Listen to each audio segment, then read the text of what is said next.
Hello friends, আমার হাতে যে মোবাইলটি দেখছেন এটা হলো Y5 2019 মডেল। এটার লকটা ভুলে গেছে কাস্টমার। একটা জিনিস চিন্তা করবেন, লক যখন আপনারা খুলতে যাবেন তখন কিন্তু মোবাইলে FRP লকও খুলতে হবে।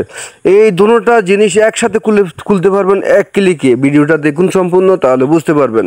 এই যে দেখুন, আমি সর্বপ্রথম মোবাইলটাকে কি করব, অফ করে খুলে ফেলবো। আপনারা মোবাইলটাকে খুলে ফেলবেন সম্পূর্ণ, যেহেতু এখানে একটি ইডিএল টেস্ট পয়েন্ট আপনাকে এখানে শর্ট করতে হবে। আপনি মোবাইলটাকে খুলে ফেলবেন। আমি দেখুন মোবাইলটাকে খোলার জন্য মোবাইলটার কেস এবং এই যে সিমের ঘাট, কেচিং, এগুলো আস্তে ধীরে খুলে ফেলবেন। খুলে ফেললে আপনার জিনিসগুলো এক পাশে রেখে দিবেন, কারণ আবার লাগানোর সময় যেন আপনার কষ্ট না হয়। সো ফ্যান, মোবাইলটি অনেক পুরানো মোবাইল, তারপরেও আপনাদের কাছে যদি এরকম কোনো কাজ আসে আপনারা কোনো ঝামেলা ছাড়া এইভাবে আপনারা খুলে ফেলতে পারবেন। ধন্যবাদ ফ্রেন্ডস, সম্পূর্ণ ভিডিওটা দেখুন তাহলে শিখতে পারবেন। আমি মোবাইলটি আগে খুলে নিচ্ছি। খোলার পর এখানে দেখতে পাচ্ছেন অনেকগুলো স্ক্রু আছে। আপনারা সামনের যে ফারটা আছে ওই ফাটের স্ক্রুগুলো খুলে নেবেন। আমি স্ক্রুগুলো খুলে নিচ্ছি।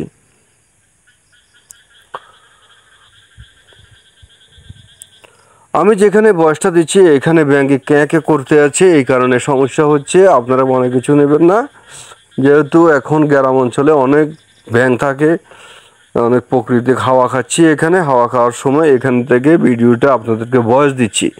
সো ফ্যান, আমি স্ক্রুপগুলো খোলা আমার শেষ হয়ে এসেছে। আমি স্ক্রুপগুলো খুলে নিলাম। স্ক্রুপগুলো খোলার পর আপনারা স্ক্রুপগুলো এক পাশে রাখবেন যেন আপনারা আবার লাগাইতে পারেন, ঠিক আছে? একটি স্ক্রু আড়া গেলে কিন্তু অনেক কাস্টমারের কাছে অনেক জবাব দিতে হয়। এখন ব্যাটারিটা খুলবেন, ব্যাটারিটা আবার লাগাবেন। ব্যাটারিটা লাগানোর পর এখন আপনি কি করবেন, একটি টুইজার নেবেন। টুইজারে আপনি একটা লাইনকে শর্ট করতে হবে।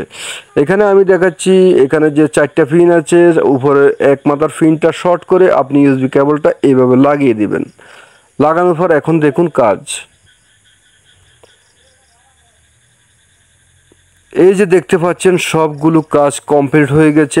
FRP লক এবং কি সেটআপ ফরম্যাট সহ সব কিছু ক্লিয়ার হয়ে গেছে। এখন আমি আপনাদেরকে মোবাইলটি সেট আপ করে দেখাবো। আপনারা ভিডিওটা দেখুন। আমি ভিডিওটা একটু রানিং করে দিলাম, যেহেতু অনেক সময় লেগে যাচ্ছে।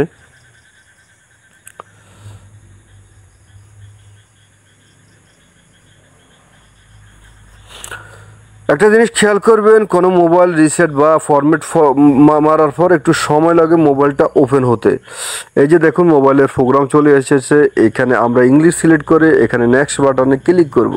ক্লিক করার পর এখানে বাংলাদেশ সিলেক্ট করে দিব। আপনারা এখানে বাংলাদেশ সিলেক্ট করে দিবেন, যেহেতু আমরা এখানে বাংলা। এখানে টিক চিহ্ন দিবেন, টিক চিহ্ন দেওয়ার পর নেক্সট, আবার নেক্সট, স্কিপ। এভাবে নেক্সটে যাবেন, স্কিপে যাবেন, এটা স্কিপ দিবেন। যেহেতু ওয়াইফাই কানেকশন লাগবে না, আমাদের এফআরপি কোনো লক নাই, এই কারণে আপনারা এখানে স্কিপ দিয়ে দিবেন। এখন এখানে যদি আপনারা গোলেমালে আটকিয়ে যান, এখানে ব্যাগে যাবেন। ব্যাগে যাওয়ার পর আপনারা নিচে যে লেটারটা আছে এখানে টাচ করার চেষ্টা করবেন, যেহেতু এখানে টাচটা একটু কম কাজ করে, মোবাইলের টাচটা একটু খারাপ, এই কারণে আমি বারবার চেষ্টা করতে আছি। দেখুন খুলে যাবে, কারণ হচ্ছে এখানে যে সিস্টেমগুলো আছে সিস্টেমগুলো আনতে হয়। এখানে সেট আপটা কমপ্লিট করলে সেটটা খুলে যাবে। এই যে দেখুন এখানে একটা ক্লিক করবেন, আপনার সেটটা ওকে হয়ে যাবে। সেটটি ওকে হয়ে গেছে। ভিডিওটা ভালো লাগলে আমার পেজটা ফলো দেবেন, লাইক দিবেন, কমেন্ট করবেন, শেয়ার করবেন। ফেসবুক পেজটা ফলো করে দিবেন এবং আমার ইউটিউব চ্যানেল